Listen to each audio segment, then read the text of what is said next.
Hello and welcome to our UFC 265 post show. I am John Pollock, joined as always by Phil Chertok, and an historic outcome from the Toyota Center. We have a UFC Interim Heavyweight Champion that has been crowned. How are you, Phil? I'm great. Not just the interim champion, the first interim champion from France. That is a hell of a qualifier. The first interim champion from France. A country never forgets its first interim champion. Who was the first Canadian interim champion? George St. Pierre. He had the interim title that he beat Matt Hughes for when Matt Serra had the injury that prevented their fight from happening, and then George St. Pierre put the belt down in December of 2007 and said, I don't even want this. I know this is a bullshit belt. I want the real one, and I'm going to beat Matt Serra at the Bell Center in Montreal, Quebec, Canada. And what did he do? He kneed Matt Serra's ribs out of Canada and became the undisputed actual welterweight champion in April of 2008. First UFC card on Canadian soil. Yes, I remember the promo that you were talking about. It was just on RDS, which is why nobody else recalls it. Well, we have France's first interim champion to discuss, and we're going to be going into all of the fights from UFC 265, a card that I will say I don't think this felt like one of the big UFC pay-per-views of the year. Certainly pales greatly in comparison to 264, and dare I say, Phil, that I think it is going to pale in comparison to 266 at the end of September. However, the next UFC pay-per-view is September 25th. We are speaking on August 8th, technically, because we are past midnight. I don't know what fights will stay together in that amount of time, knowing the UFC's luck here. I mean, they're pushing 3 5-round fights for September 25th.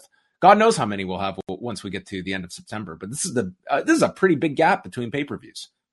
Yeah, it's a huge gap. And I mean, that fight card also includes, Nick Diaz, which, that's a phantom until, it's fight time.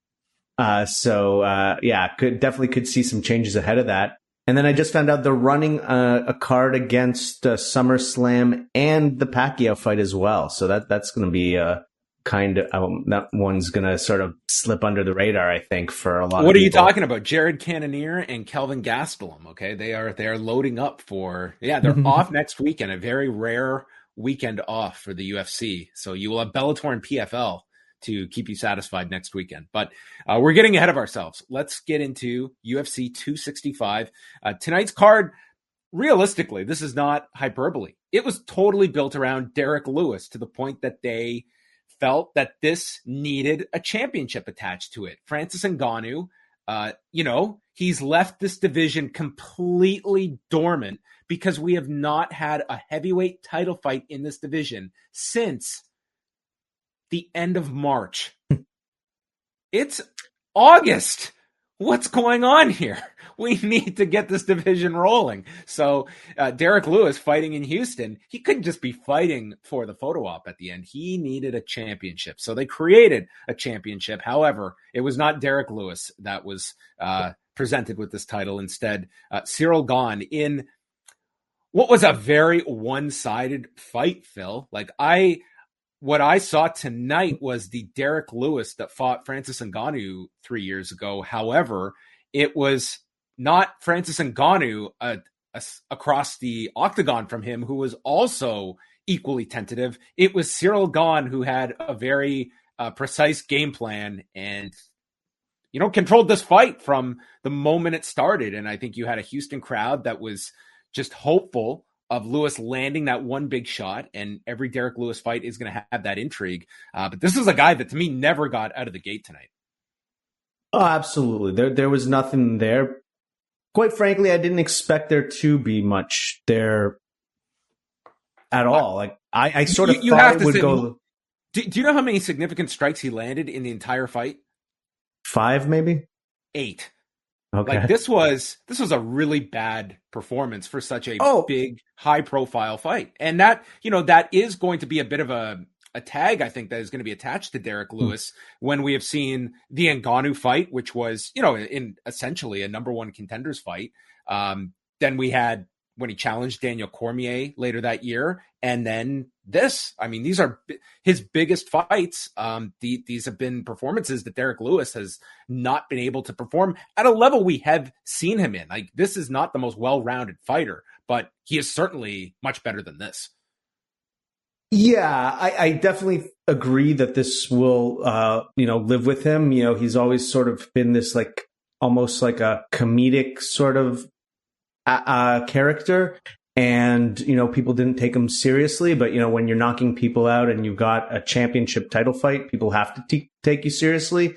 But, that can kind of go away again right after a performance like this. But it really didn't surprise me because he just is not technical at all. And I've seen him fight like this before. What actually surprised me is towards the end of the fight, how Gane was willing to sort of exchange in the firefights with him. He sort of lost, Derrick Lewis lost the respect that Gane was giving him, and he wasn't afraid to trade with him, and that ultimately led to the finish, I think. Yeah, it was like the most exciting exchange of the fight was reserved for the closing sequence because early on, it's just Lewis reacting and standing, like doing nothing in the opening round. There was a low shot to Gane, so there was a brief timeout, and Gane is just, he's kind of circling around. He's picking his shots. He landed this right hand over the ear and then a leg kick and this hard jab on Derrick Lewis. So really just establishing his striking superiority in the first round. That continued in the second. There was some clinch work from Gane as he was repeatedly landing knees while using wrist control and landed this big elbow over the top in the closing seconds. And we go to the third round. Gane is kicking away at the leg and Lewis would take some shots, but it was really nothing that was threatening. There's an uppercut from Gane. He's attacking with his left hands. And in this mix-up, Lewis actually loses his mouthpiece, and Dan Miragliotta steps in to reinsert the mouthpiece. And they get into this big flurry, and eventually Lewis just goes down, and he gets finished with strikes from Ciryl Gane. 4 minutes, 11 seconds of round number 3, and the significant strikes, 99 for Gane, and 8 for Derrick Lewis. Yeah, like you said, not a spectacular performance. I mean, it was built really around the idea that he just needed to land one shot. Well, he got 8 of them and he couldn't get it done. So, back to the drawing board for Derrick Lewis. And it's, when you can knock out people spectacularly, it's hard to say in a limited division that you're never going to see a title shot, but it feels like a real long road back to that spot after a performance like this when you're the hometown draw. Do you think that takedowns were even an option here for a Derrick Lewis? Like, we know what pressure this guy has if he can get on top of someone, and his corner, like after the second round, his corner has no answers for him. They're just saying, you're down 2 rounds. We don't have much to tell you than what we said after the first round. Obviously this game plan is done. And it just seemed that, this was a guy that was out there and he had no ability to adjust or go for anything. And this was just a countdown to Gane eventually finishing him or continuing to punish him and ride out a decision victory. It was one of those very frustrating performances where you weren't even Lewis couldn't get any of his striking game off. So there was the decision, do you try and at least change something up that maybe you're going to surprise Gane? And even if you are getting him to sprawl, that's going to leave him open for a right hand. Yeah, I think when they got in the clinch a couple times and they were sort of doing a little test of strength, Lewis did try to throw him to the ground, but I don't think it was ever going to be part of his game plan because that's not what he's practicing, and it's a lot of effort to try to go for takedowns. So even though you're absolutely correct, you've got you've got to change things up. It's also, when your whole story is the one punch knockout, all you need to change up is land that one punch, right? So it kind of goes away from his whole game plan to begin with. So Gane improves to 10-0, and, he should really be the focus here. I mean, he came out, he fought Derrick Lewis the right way, and this is a guy that he is, this is someone that can exhibit a lot of patience, but when needed, turns that volume up, and did so a few times in this fight, especially towards the end. And coming out of this fight, your direction, this was hilarious. Daniel Cormier is interviewing the new interim champion and notes how the undisputed heavyweight champion is Francis Ngannou. I love this. Undisputed, yes. The undisputed heavyweight champion. So this title is not even worthy of a dispute. But that is the fight to make, Phil. But I'll say this, that obviously this would be an amazing fight to be able for the UFC to be able to go to France with. But I will say, with where we are in the world, I don't think you're running France anytime soon. Yeah. And it's a nice idea to go to France, but you've got a heavyweight title fight with a knockout, machine that screams Vegas, and that's where Ngannou's based. So that fight's going to be in Vegas. Do you foresee any hold up here? It's not as though things have been, it sounds like Francis Ngannou and Dana White, they are communicating through the media, and I don't know how much discussion is going on with Ngannou's camp, but it does seem like there is a lot of friction there in that relationship, to the point that the next question is going to be, if Gane is ready to fight and you're having these issues, we may see a Gane interim title defense against someone not named Francis Ngannou, and then this thing is just another mess. Yeah, I mean, it definitely is the fight that they pretty much have to make without turning it into a complete shit show. See, I don't feel they are in a position now. They don't feel there's any fight they have to make. They have so much power, and this interim title is just them showcasing. You want to sit on the sidelines? That's great. We're going to move on. We've got this guaranteed money, and we're just going to keep moving forward. That's what tonight was. It was essentially saying we can just at will create a title. And if we want to go ahead and have Ciryl Gane fight Curtis Blades, we'll do that. Sure, they can do that. But they also want to put on the most lucrative fights, right? They do want to make money, and they do want to put on the fights that people want to see. And people are not going to be okay, Phil. Then why are we nowhere close to Francis Ngannou and John Jones, much less waiting for, like, tonight's card was very much for the Houston market. They did a great, they pretty much sold out the Toyota Center, but this was not a lucrative fight for the masses. And I don't think they feel that pressure to have to make John Jones with anyone. It seems like these are your demands. Cool. We're not meeting them. So when you change your mind, we'll be here and we're moving on. Like, I don't know if they feel that pressure to have to put on the biggest fights possible when this deal with ESPN Plus gives them like this guaranteed revenue for their pay-per-views. Like, it's nice for a live gate to have a Conor fight or a Jones fight. Sure. Okay. Well, look, first of all,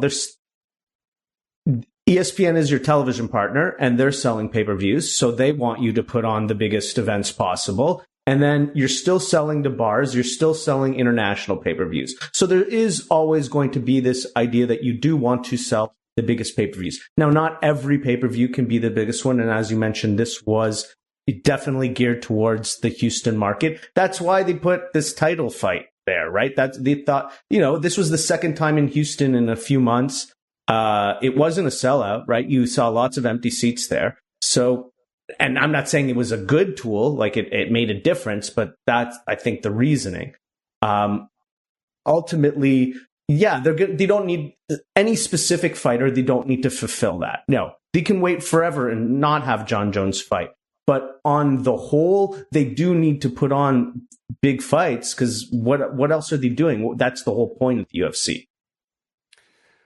Well, obviously, I think that, Ngannou and Gane is going to be the direction. And, in a weird way, like this tonight's card, I think Gane gets a nice win and it points everyone in that direction. And I think that does kind of cool off the Jon Jones talk. I think a lot of the fan base is looking at that's not happening in the meantime. And here's this other fight that now we have more of an interest in after seeing Ciryl Gane tonight perform in the way he did. And you're going to have Ngannou and Gane be the destination that I think fans are going to look at as the more realistic fight that the UFC can put together in a reasonable amount of time.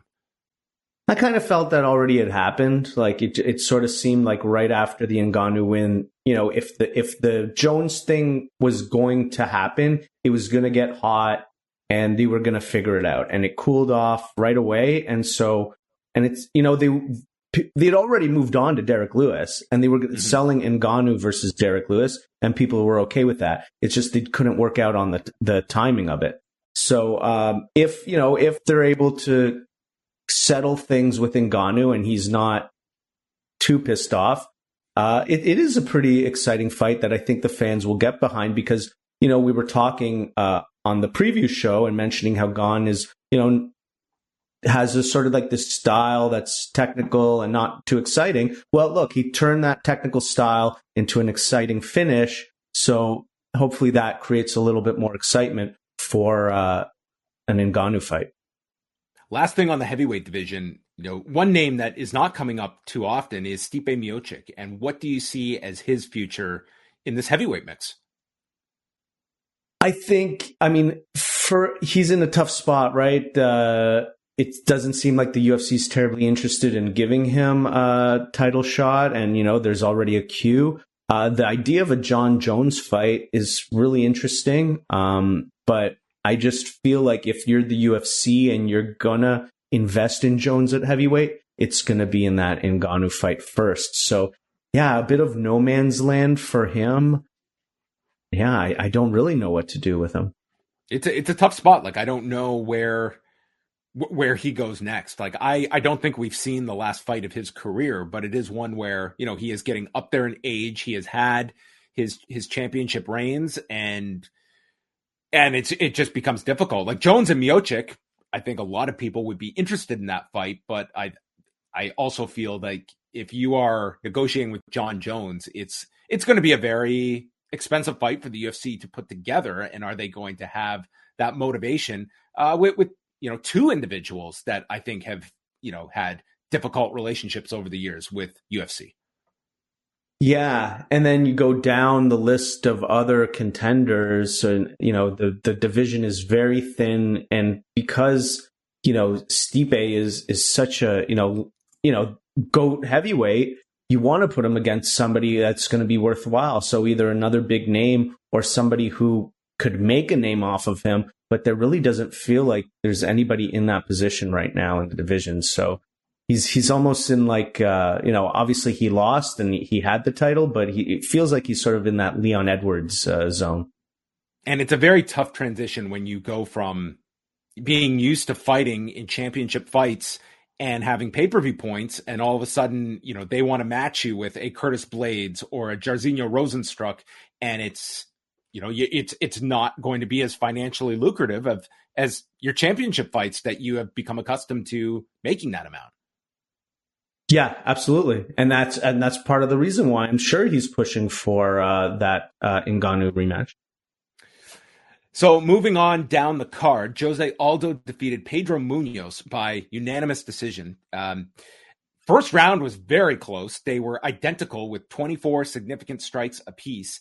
And it was, Aldo, you could see this game plan of going to the body. Munhoz was loading up on a lot of his shots, and Aldo just kind of pulled away with this fight. The second round I still thought was another close round where Munhoz was landing at times with his right hand, but the key was Aldo utilizing his jab, and we also got the occasional leg kick from Aldo that has been, at one time, was a hallmark of his game plan that he has greatly gotten away from, but we did see a little bit of that output in this fight.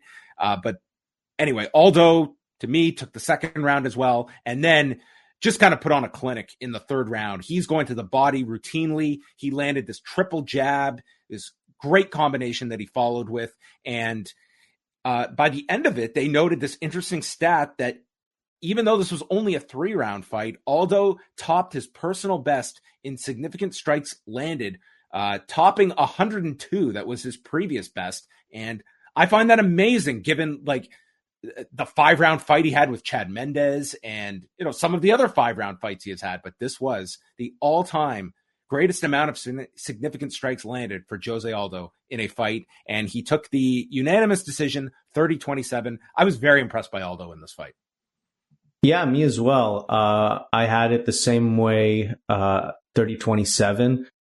He got better as the fight went on. The way he would rip the body, it was like with such mean intentions, like 2, 3, 4 punch combos sometimes. And then he'd like slip off to the side with nice angles, really good defensively. He did get hit a few times, but overall just incredibly sound defensively. And then when the third round came, the way he put it on him, and the way that Aldo put it on Munhoz was really impressive. Just clearly, intent to be more aggressive, look for the finish, make a statement. Didn't get it, but absolutely impressive performance that demonstrates he's still right at the top of this division. Yeah, that third round, they had noted, like, throughout the fight, he was landing 58% of his shots, 77% in round 3. So it was a really impressive performance. To me, it showcased that this was a guy that's not just clinging to that top 5. It's like he can be a player. I would not necessarily be picking this guy if he were, thrust to the absolute top of the division. But the fight he seems to be interested in is TJ Dillashaw. And that's going to be the ultimate litmus test, Phil. If he can beat a TJ Dillashaw in this stage of his career, then I don't know what the ceiling is for him at bantamweight. But that's a big jump when you go from Pedro Munhoz to TJ Dillashaw. But I would like to see that fight happen. I think that's appropriate. I mean, Munhoz, as the commentators mentioned, yeah, he has some tough losses, but they're against the top guys in the division. And Aldo has also been fighting the top guys in the division, of course, losing to the former champion. So I think it's a perfect fight to make right now. I know Eric would probably disagree. He's clamoring for that Dominic Cruz versus Jose Aldo fight. But in terms of who's closer to another title shot, I think Dillashaw versus Aldo makes more sense. I think just if you're Aldo and you do have championship aspirations, like Cruz, just like stylistically, that's a really intriguing fight to watch. It's just, what does that do for Jose Aldo? It's like Dominic Cruz has just, it's just been inactivity. Like, he is not someone that, a Dillashaw that does springboard you. You beat TJ Dillashaw, you should be fighting for a championship, even if it ends up being a rematch with Jan, or if it's Aljamain Sterling. Yeah, I completely agree. So this was a great night for Jose Aldo, 34 years of age. With 500 years of miles on him. Yes, he has the Nogueira gene. Yeah. Where the age doesn't exactly equal the it wouldn't be your guess, the age. Michael Chiesa, Vicente Luque. I was very excited for this fight throughout this week. I thought this was I mean, the text message this was probably the most today. Interesting fight of the main card for me was this fight. And it only lasted 3 minutes and 25 seconds. Chiesa looked in phenomenal shape. Probably a byproduct of playing Lord's Mobile all week. Yes, you can set up all of your units. You can go to war. It's currently available on Google Play and the Apple App Store. Is something okay, John? You look concerned. Yes. Sorry, I heard something in my ear. Did you hear that? I didn't hear anything. Okay. Was it on my end? Oh, okay. It was somebody telling you that this product placement joke isn't working. I'm sure it was a tremendous product placement joke, but I was distracted. So anyway, Michael Chiesa looked in tremendous shape here. This guy, they were remarking on his way to the cage of just how this guy killed himself to get to lightweight, and it will never not be stunning to me watching this guy. And this guy was able to make it to lightweight. Yeah, one of the more wilder weight cuts in UFC history for sure. Probably as bad as Anthony Johnson at welterweight. Oh, you know what? I have to go outside for Tuesday. Can you just go over this fight? I'm literally going to be 60 seconds. No Sorry. problem. No. That's fine. No problem. I have multiple things going on. I'll be right back. Yes. As chaos enters the UFC 265 post show, I'll just run down Michael Chiesa versus Vicente Luque. It's pretty straightforward. Chiesa got the takedown after drawing in Luque. Actually, Chiesa landed a pretty good 1-2. Chiesa got on top, got to the back, looked for the finish, but unfortunately he didn't have the double hooks in. He only had sort of like this cross on one leg, and you can finish that way, but Luque was fighting with the hands enough that he lost the leg position, and that was the fatal flaw. Then, as they're getting up, Chiesa tries to go for a takedown, leaves his neck open for the Darce, and that's a wrap. Luque finishes with the Darce in under 3 minutes or so in round one. Incredible performance. Hopefully John will be back soon to go over that one. But an excellent, surprising. Of course, if you were going to pick a submission in this fight, you would not pick Michael Chiesa. You would pick you wouldn't pick Vicente Luque. It would probably be Michael Chiesa. But ultimately, Luque gets the sneaky Darce in there and delivers an incredible win and sets himself up for a really big fight. I am back, and that was a wonderful recap, Phil. You did a tremendous job. Thank you. I cannot guess what you just described, but this was a pretty entertaining 3 minutes and 25 seconds where Chiesa got the takedown, and I think that was one of the major questions of this fight, and Luque was able to reverse and taps out Michael Chiesa. That is a very impressive victory for Vicente Luque. Like, Michael Chiesa, that's a really significant win for him. Oh, absolutely. I mean, Chiesa had been on a roll. He looked huge. He put himself in such a great position to win the fight. It looked deep on his when he had the back. Luque stayed calm, was able to fight the hands, strip the leg, reverse position, force another takedown attempt, and slip in the Darce. And Luque's looked amazing, right? Like, I mean, you look at his losses, they're only to the top guys. And then his wins of late, finishing Woodley, now finishing Chiesa. I mean, again, this division, it's a logjam, but this guy's right at the top. Yeah, I mean, this is his third win with a Darce. And also, an interesting trivia note, the second time Chiesa has been submitted by a Darce, the other, Jorge Masvidal. Wow. Got a Darce on him. So Luque now has won 10 of his last 11 and his fourth straight victory. And after the fight, said, even though he's friends with him, he wants Kamaru Usman, who he is pretty confident is going to get past Colby Covington. That is just a pit stop. And you know what? This is the kind of a performance that I feel every single card we talk about this guy, whether he is involved or not in the picture. But for Leon Edwards, I'm telling you, like, this is the performance ultimately that is going to leapfrog you above people. Like, I have no doubt that if there was some injury to Colby Covington tomorrow and they needed a new challenger, I think Vicente Luque is getting that over a Leon Edwards. You're probably right about that. I think Edwards recently has said he wants the Masvidal fight, which, from a ranking standpoint doesn't make any sense, but it sounds like, okay, he gets it now. This is the only way he's going to get his title fight. He beats this guy in big fashion. They have their history, three-piece soda, so why not do it now? So maybe that happens and Edwards can get in there. But yeah, I totally agree. A really exciting performance is like this. This is his second exciting performance in a row. So yeah, if something happens, why not? He totally could be shoved in there.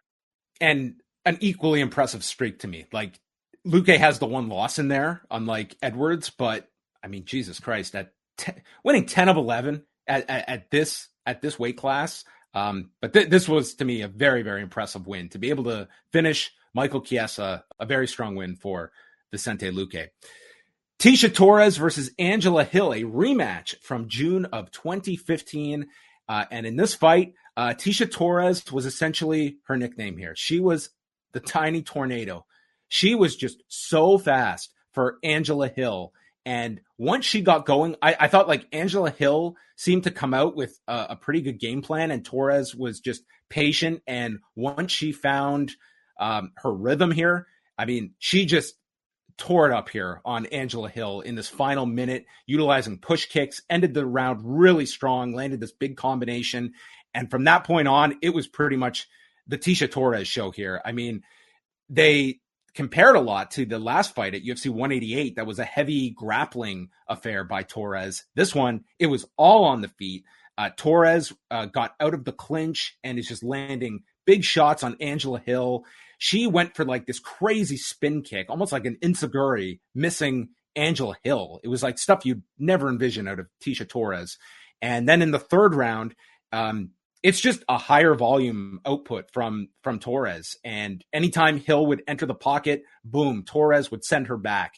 And this was just, for Angela Hill, her best output was in the third round, but I still saw this as a clean sweep for Tecia Torres. I had it 30-27. Phil, your scorecard? I had it the same way, 30-27. I think you really nailed it with the push kicks. And every time Hill would enter the pocket, there would be a kick to send her back, or, she'd slip off to the side. She was just never there to be hit. There was a couple moments where Hill looked pretty strong in the clinch position, but not strong enough that she was able to do too much with it. And Torres was always just able to circle out and, again, get it back into that kicking range where she just essentially dominated. Hill was game, always moved forward. She did land her shots, but mostly she seemed to get frustrated just by the sheer volume that Torres had and the fact that she kept pushing her back from that pocket. Yeah, Torres had like this real terrible stretch where she was thrown in there against, some of the top strawweights in the division. She lost to Jessica Andrade, Joanna Jędrzejczyk, Zhang Weili, and then Marina Rodriguez. She's now won 3 straight. Do you think that she can still make a campaign here at strawweight and build herself back up? Like she looked great tonight. That was a tough stretch for her. Yeah, I do think she can build herself back up. I mean, she's super well-rounded. She looks like she's getting better and better. So I don't see why not. I mean, this Angela Hill is a very popular fighter. And this was outside of the fact this wasn't the biggest pay-per-view, it was a high-profile slot, and she delivered. It wasn't, a KO, which is something we're always looking for when we want to really push somebody. But I think she's going to get, a really top 5 person. And then if she wins that, yeah, why not? Title shot. And then opening up the pay-per-view was Song Yadong versus Casey Kenney, going another 3 rounds here. This was like 5 straight decisions that we had boiling over from the prelims. But Yadong won by split decision on scores of 30-27 twice, and one scoring at 29-28 for Kenney. It was a very there were several very close rounds to this fight. I think you could probably have a range of scorecards. I did have it 30-27 for Yadong. I thought he was much quicker throughout this fight and just seemed to be able to land at a lot more of a consistency than Casey Kenney, who was throwing a lot, and he would land some, but was also missing on several of them. Right near the end, Yadong had blocked 3 takedowns and then ended up giving up one to Kenney right near the end. But I'm kind of curious how you scored this, Phil, because it was a very close fight, even though 2 of the judges had it 30-27. They were still some close rounds in there. Yeah, Casey was always pressuring, and the strike counts were close. But Yadong was really keeping him off with a very effective jab, and he came forward himself as well. I had it a 29-28 for Yadong. I gave Casey the last round. I thought that was the one that was the closest. I was pretty surprised with Yadong. I knew he was a good fighter, but I thought that the pressure of Casey would ultimately, he wouldn't be able to handle it considering he's so young and inexperienced. But he passed the test with flying colors and a really great bounce back win for him. Mm-hmm. It doesn't seem like he's had that breakout performance yet, but he's 6-1 with a draw in the UFC so far, and extremely young too. Like, he's someone that's been around for a minute, but is only 23 years of age. And I think that he still is growing. And I think that he's, one bantamweight that I would very much be interested in to see. The fact that they got a pay-per-view slot here, I think that is always a good sign. And it's a very deep division at 135 pounds. So trying to stand out in a big way, it's a challenge, but we will see. Maybe maybe it could be him versus Dominic Cruz, right?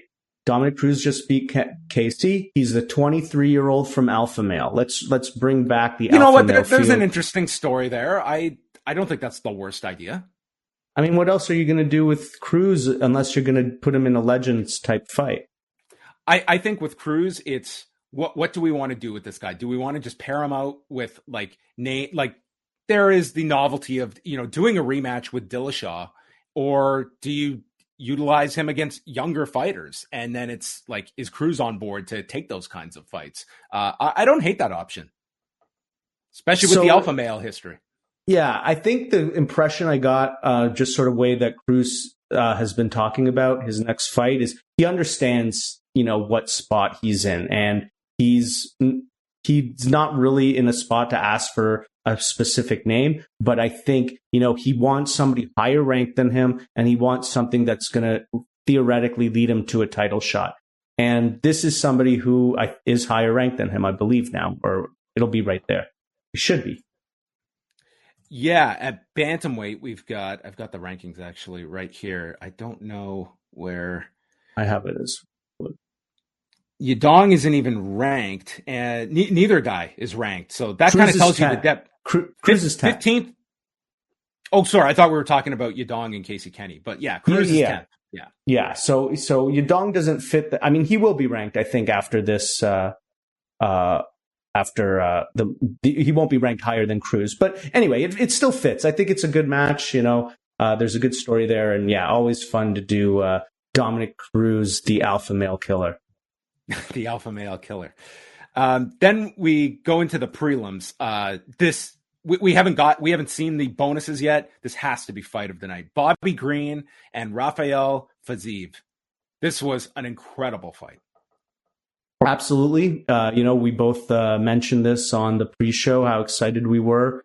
Fiziev is like a real expert at kickboxing, and Bobby Green has been in the UFC for a while, has had, tough up and down, looked great at times, looked bad at times. He looked really good here. They both looked really good, and it was an amazing, incredible technical kickboxing battle. This was maybe the perfect fight for a Fiziev to see like where he is at. Bobby Green is a tough fighter to deal with. He's got a very different style that is going to force you. It's largely designed to force the opponent to enter and make mistakes so that he can counter on you. So it was, a bit of a puzzle here for him to figure out, but I was doing pretty well here in the first two rounds. I thought that Fiziev was the superior striker, and it was very frustrating because anytime he would land, Bobby Green would just shake his head like, not good enough, not good enough. And it would just be like, he did it with such authority that it was like, you're almost like negating the work that Fiziev has just done here. But, in the second round, I gave Fiziev the first round, and I also gave him the second round. In the middle of the second, they just start trading in the middle, and this crowd goes nuts. And Green takes this kick to the body and just shrugs it off. Green, you can see him really start to piece everything together right near the end of the second round. And that set the table for round 3, which was a total Bobby Green round, except for one person in the Toyota Center who happened to have a pencil and a scorecard. Fiziev is tagged by several right hands, and he's eating more shots. Green is just piling up these strikes. He eats a head kick, but then fires off more shots. and ends the round tremendously well. Bobby Green outlanded Rafael Fiziev 74-35 in round 3. There were debates, was this a 10-8 round or not? If you wanted to go 10-8, I would not argue with you. I went 10-9, but if you want to go 10-8, that's great. What you can absolutely not go is 10-9 for Rafael Fiziev, as this one judge, Joshua Ferraro, did. We got the scores of 30-27, 29-28, 29-28 for Rafael Fiziev. I scored it 29-28. Phil, if you scored this 30-27, we have to move on. We cannot do any more shows together. Let me just edit my existing. No, I had this the same way as you. This was crazy. This was utter craziness. Yeah, the second round was closer. It looked like Bobby got hurt in that round, so that made it, I guess, easier to score for Fiziev. But round 3, it was just one-way traffic. I mean, Fiziev was still in the fight. He was still moving forward, even though he was clearly tired. But as you pointed out, 2-1. Strikes. Exactly. It was, Fiziev, like 35 strikes in a round is nothing to, just shrug aside. But he was doubled in significant strikes. It kind of puts that 35 into perspective here. But nonetheless, this was an excellent, excellent fight. I have no doubt it is going to be fight of the night. I thought this was one of the better fights of the year. I wouldn't say the fight of the year, but this was a really great fight. Yeah, there was a lot of fun moments, a lot of back and forth talking. Fiziev is a really exciting guy to watch. I think there's a lot of fun opportunities for him to have banter, and he's an interesting personality. Yes. So he improves to 4-1 in the UFC. He had lost his debut and had scored wins over Alex White, Mark Jacasey, and knocked out Renato Moicano in his last fight back in December. So has now won 4 straight at 155 pounds. Vince Morales and Drako Rodriguez fought at 135 pounds. I gave Morales the first and definitely the third round. I thought the third was the strongest by either fighter of the fight. So I had this 29-28 for Morales. It was a very close fight. In the second, Rodriguez was able to get several takedowns, but none of them really amounted to anything because Morales just kept popping up, and Rodriguez cracked him with this left hand. So the lone round I gave to Rodriguez was the second. And then in the third, it just seemed Morales piled up the pressure and was able to stop takedowns, and just the clearest round to me of the 3. I had the score the same, but I had round 1 to Rodriguez with round 2 to Morales because Morales had dropped Rodriguez early in the round, and so that was kind of the difference maker. But round 3, it was pretty clear that Morales had done enough to, separate himself, and easy round to score. Then we go to Ed Herman, 40-year-old Ed Herman versus Alonzo Menifield at 205 pounds. At one point during this fight, Dominic Cruz was talking about how long ago it was that Ed Herman was making his UFC debut back in 2006. And he threw out this story that, like, the UFC was illegal in 50 states. It's like, dude, the UFC was never illegal in 50 states. It certainly was not illegal in 50 states in 2006 when, dude, the company had exploded by then. It was pretty popular by 2006. It was just a very, I saw Ed Herman fight in Montreal, and that was only a few years after he had been in the UFC. So, and that came well after all 50 states were allowed, or at least most of the states, because New York came late. But Cruz may need to check his timelines. The amazing thing about Ed Herman, too, is that when you go back to 2006, he was part of the 3rd season of The Ultimate Fighter. And since that time, there's like a stretch of, there's like one full calendar year he didn't get a fight in 2010. But every other year, he's got in minimum one fight, and coming into this one, he had won his last 3. So the guy has been durable. Definitely. to note, one of those was a Strikeforce event. He was on Strikeforce. That's right. He was loaned Marquardt. by them. That's right. Yes. He was loaned by UFC for a Strikeforce event. Yes. Durable fighter. Some gets a win, gets a loss. Tough fight for almost anyone. Tough one for him today. This was a rough one for Ed Herman. At the beginning, Herman was able to hit this check left hook, and then Menifield was covering his right eye for most of the round, but still did a lot of damage to the lead leg of Ed Herman. He still won the round, and Herman's leg is beginning to swell, and it would only get worse. In the second round, Herman was pretty much just loading up and swinging. And listen, Ed Herman is a fun fighter, but I mean, it felt like watching, the style of a fighter from another era. It was just, a different level of, technical striking here. He was and granted, he was basically on one leg by this point as well. That probably didn't help his setup here. But, I mean, he's still coming forward. It's not like this guy was not bringing this fight to Menifield, but Menifield just cracked him with a left hand, is kicking his leg apart, and Herman is having trouble standing. He switches stances and then takes one final leg kick at the horn, and Menifield, I thought this was a 10-8 round, and the doctor comes in to check on his shin, and he's got this growth coming out of his shin, but the doctor says, you're good to go. So Ed Herman continued into this third round, and you know what? Herman made it to the end of this. It was still another Menifield round, but I mean, Ed Herman's still throwing by the end of this. He definitely gets a moral victory by getting to the end of this fight. But Alonzo Menifield is your winner by unanimous decision on straight scores of 30-27.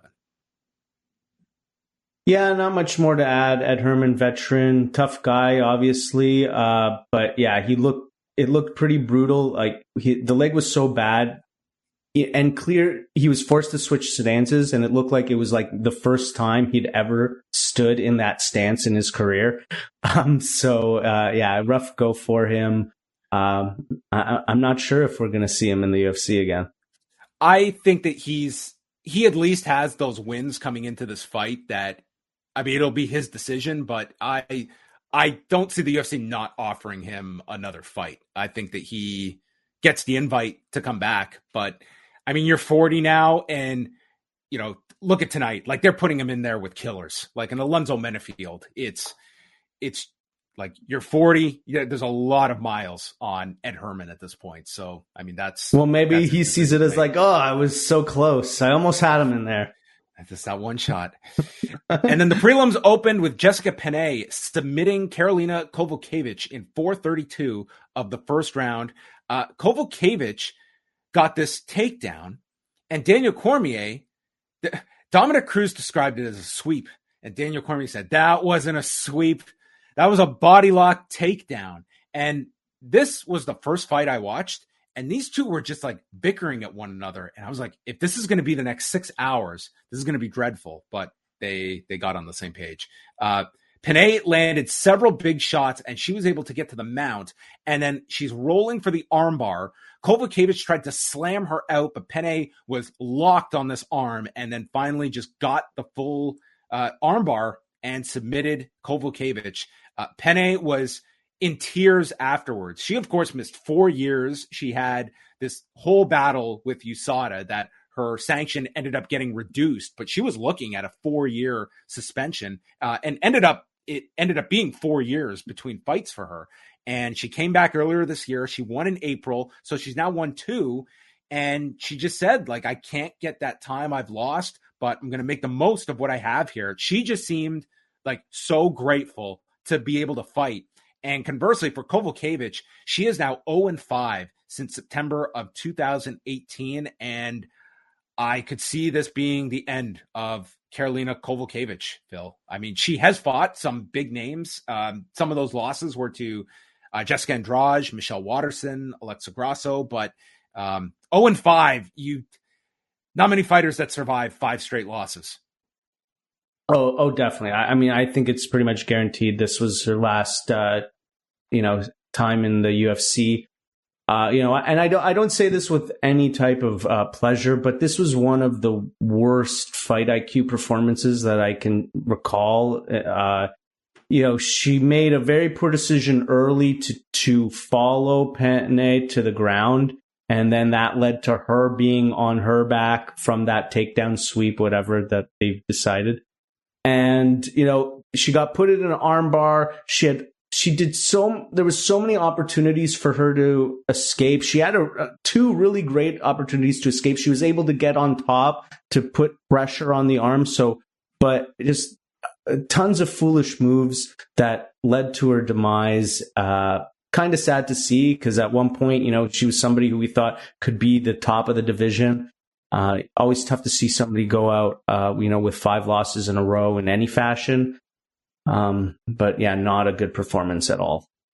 She had, I would say, her peak moment to me. If you want to be really specific, she had that one really great round against Joanna at 205 at Madison Square Garden. I'm pretty sure she lost 4 of the 5 rounds in that title fight, but she had one really great round against Jędrzejczyk. But I mean, it's, she was someone that came in with a lot of hype and interest behind her. She got up to the championship level, but I mean, 0-5. It's just I'd be stunned to see her back. I would imagine, whether Bellator has an interest in her, whether she is an attractive opponent for BKFC to pair with a Paige Van Zandt, maybe that is a direction she goes.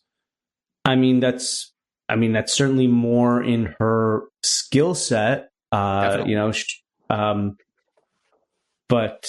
mean, is that something that you really even want to do? I mean, I guess it's a lucrative option potentially, or it's a option, but I'm not sure that necessarily appeals to every fighter out there.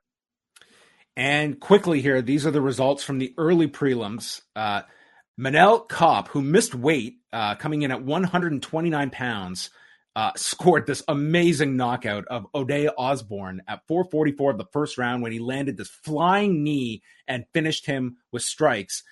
If not for the weight cut, I'm sure would have been getting a bonus for this. This was a really spectacular knockout. Oh, absolutely. I mean, he was begging for the bonus, and DC had to inform him, you don't get a bonus when you don't make weight. Miles Johns knocked out Anderson Dos Santos at 116 of the third round. He was just tagging him with rights and then nailed him with this left to the body, and this right hand over the top dropped him. Another strong knockout victory here on the early prelims. Melissa Gatto defeated Victoria Leonardo by TKO. This came after the second round with a doctor's stoppage, as Leonardo ended up re-breaking her right arm that she had surgery on this past January. The doctor determined it was broken, and that was it. It was called off after, and that's really tough when you have a pre-existing problem with an arm, and now you're back to square one of the whole injury process. That is 5 consecutive numbered UFC events with a broken bone. So I don't think that is a record that will be broken anytime soon. Oh boy, you really just put that one together. You were up late thinking of that one. And the card kicked off with Johnny Munhoz Jr. submitting Jamie Simmons with a rear naked choke, 2:35 of the second round. Munhoz had his back, was threatening with the choke. Simmons was fighting it, but then Munhoz just dragged Simmons back to the mat and just locked on this rear naked choke and submitted him. 2:35 of round 2. So 4 finishes to kick off the early prelims of UFC 265. Yeah, the early prelims were really good. If you're going to go back and look at any of it, I'd say the Miles Johns and the Kape fights would be the ones to take note of, because both of those guys have some potential. So the bonuses here, if I am looking these up correctly, we have. They're out. So Ciryl Gane got 1 performance of the night bonus, as did Vicente Luque, and as expected, Rafael Fiziev and Bobby Green got. That's interesting because I have Mark Raimondi reporting something slightly different. He has, you know what? There's multiple performance of the night bonuses here. There's got 4 for. Oh, there's 4. So yeah, I've only got, okay. So it looks like Ciryl Gane, Vicente Luque, Jessica Penne, and Miles Johns all got performance of the night bonuses, and they gave out the fight of the night bonus to Fiziev and Green. Okay, so then I guess just that Gane one was missing from Raimondi's tweet. So, I mean, he definitely deserves it. I mean, it was a flawless performance. This is what I'm reading on SureDog. So it looks like they gave out an extra $100,000. How kind. It was a special occasion. It was $265. Do you remember what was the first ever French interim heavyweight champion? It's cause for celebration. Do you, as we're at 265, do you remember what was UFC 165? Was Brock Lesnar fighting? Nope. Then no, I don't. Jones Gustafson at the Air Canada Center. Oh yes, the John Jones's home away from home. For a little while, Toronto was his spot. That was the time when I think he went to visit Open Mat. Do you recall that? I was not there at Open Mat, but I will take your word for it. So I remember when Open Mat was the gym that John and I both trained at separate times, but I would have been training around this time at Open Mat. Yeah, oh for sure. And so he when Jones came to Toronto for Fight Week. The owner of the gym, Elliot, let him use the space for just, a little bit of training warm up. And he did some nice things. He tweeted out, there's some nice verbiage on the wall, believe in yourself. And he took inspiration from some of that. So that was cool. He made a few trips to Toronto, I guess maybe because, he drew well here. Maybe because his hometown is Buffalo or just because of the hot Toronto market. Yeah, he had the Machida fight here, he had the Vitor fight here, and then Gustafson. So it was, fairly regular occurrence each year for, 3 years in a row that Jones ended up fighting here. Before we wrap things up, as we mentioned, there's no UFC card next week, and then August 21st, it's Jared Cannonier against Kelvin Gastelum. But the next pay-per-view is not until September 25th. And listen to these top fights, Phil. Alexander Volkanovski, Brian Ortega for the featherweight title. This has been delayed since March, and then they ended up coaching tough. Women's flyweight title fight, Valentina Shevchenko versus Lauren Murphy. That's Phil's main event. The return, tentatively, of Nick Diaz, his first fight since January of 2015 against Robbie Lawler in a 5-round welterweight fight. Curtis Blades versus Jairzinho Rosenstruck. Jessica Andrade versus Cynthia Calvillo. And we've got Merab Dvalishvili versus Marlon Moraes. So those are 6 intriguing fights on top of this. That last one is the little sneaker. That's a really exciting fight. Marlon Moraes on this card, which he will probably end up being on the prelims as well. Yeah, probably the top of the prelims, I imagine, with hopefully the way that one turns out. Yeah, Alexander Volkanovski versus Brian Ortega. What an amazing fight. Volkanovski has just been incredible, and Brian Ortega looked so great in his last fight. And yeah, man, Nick Diaz, Robbie Lawler. I am down. Let's do it, baby. I'm so excited. Over or under 2 rounds for Diaz and Lawler? Are these scheduled to go 5 or are these scheduled to do 3? Diaz and Lawler are scheduled for 5. I say it's over 2 rounds. Yeah, I think. Yeah, I'm going on the under on this one. Okay, all right. I mean, I'm going to predict a Nick Diaz finish here. He's going to finish Robbie Lawler, but it just might not be in 2 rounds. You think it's going to be the other way, eh? Listen, anyone trying to predict this fight is just in the dark, just throwing darts. Okay, there's absolutely no way anyone can have any solid analysis of what to expect from Nick Diaz in 2021, and frankly, where Robbie Lawler is at in his career. This is a total fight that you're just purely guessing what is going to happen, but it'll be entertaining. I hope so. I mean, even the buildup, is what happens. Is Nick even going to show up for the press conference? If he doesn't show up for the press conference, that makes all this news. This is there's a title fight. I get it. This is the biggest fight on this card. This is a massive fight. The Nick Diaz army is significant. It may not be as big as his brother Nate, but the fact that he's been off for so long and he's going to have that Nate juice right beside him, this is a huge fight. I think fighting will be the main event of this. No, I'm not saying it goes on last, but this will be the main event to people buying this show. Yeah. And I just feel like as we get closer to that event, it's going to feel like a really big event because of that. Yeah. Like, when's the last time anybody talked to Nick outside of that Ariel interview from a couple years ago, right? So I think be the last one. Yeah. So people are just going to want that. Like, what does he have to say, even if it's, nonsense? This is also going to be their International Fight Week. So they're going to do the Hall of Fame ceremony on the Thursday night. And so this will be kind of their usual July events happening in September, but barring any problems in the US. I mean, that's when you're forecasting all these events and stuff. I think that has to be in any promoter's immediate future is, looking at contingency plans. I think like that's kind of how you have to be thinking as well.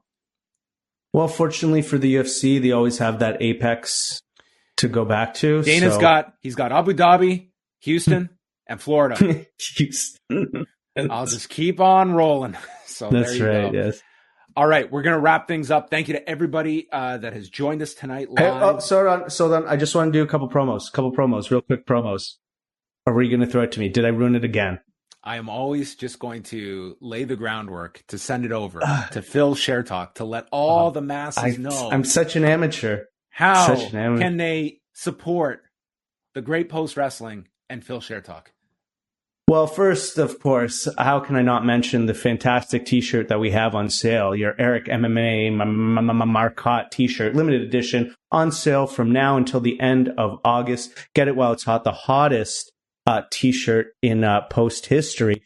And John, I know that you spent a lot of time as the Intercontinental champion. It was a grand time when the crown was on your head. But we've actually not had a champion for quite a while now. And I've decided that it is time to have a new face for the promotion. But we're going to have a new title. And it's called the Meta Multiversal Championship. And I will be crowning it on Twitch on Monday. And I'll be joined by a post-luminary, Jordan Goodman. So, if you want your chance to be crowned the champion at this free pay-per-view event that we're titling All the Marbles, join us. You can find all the details on Discord. So join the Discord. We're going live after our friend Dickie Bird's Twitch show on Monday is over. And yeah, it should be a lot of fun. We look forward to seeing you there. I'm sure you'll be in attendance, John, of course.